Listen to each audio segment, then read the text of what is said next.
Ahoj, my jsme kapela Tají ledy, máme tu trička a přijeli jsme do Bystřice hrát. Tak my jsme přijeli dneska do Bystřice pod Hostýnem hrát. Je to tady moc krásné. Koncert se koná v nějakém zámku, kde je současně i městská policie, takže se tady cítíme bezpečně a moc si to, doufám, užijeme. Těšil jsem se celkem dost, těším se, že tam dám nějaké pořádné metalové solo a pořádně to tady zbořím. Jo, to je ona, to je ta nejoblíbenější. Já mám rád Hugo bude. Máme novou písničku, Hugo se jmenuje. Pan Hugo. Moje Hugo. Zahrajte nám všechny písničky, které neznáme. Mně se líbí třeba Náměstí práce. To mám hodně rád. Já nevím, no. Já mám rád... Já mám nejradši Kaktusy. Já mám rád Goby.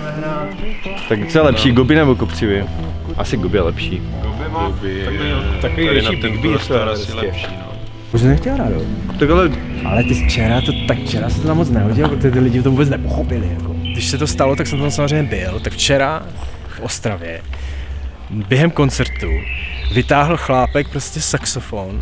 Byl tam prostě v hospodě, nebo přišel kolem, prostě vlezl dovnitř, vytáhl saxofon a začal nám hrát do našich písniček sóla na saxofon. A hrál dobře. To bylo to dobrý, no. Hrál dobře a pak jsme dohráli a on na tom pódiu zůstal a hrál dál, že? Prostě celou dobu tam soloval a pak když hrál sám, tak zahrál Halíbeli nebo něco takového, nebo koně. A pak za náma došel a řekl, že vlastně hrajem sračky.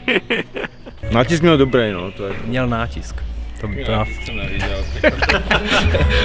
Hrál jak když natiskne.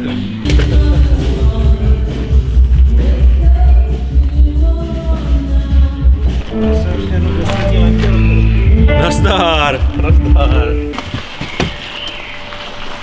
To vůbec nevím, k čemu je. Jako.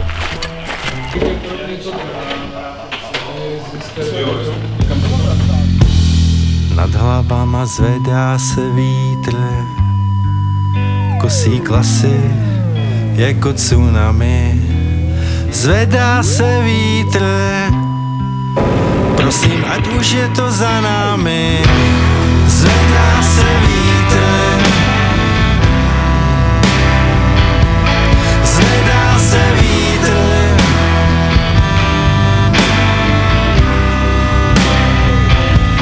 Zvedá se vítr. Hele, bylo to krásné, paráda. Jsem rád, že jsme... Myslím, že to byl pěkný koncert. Hlavně začátek. A konec.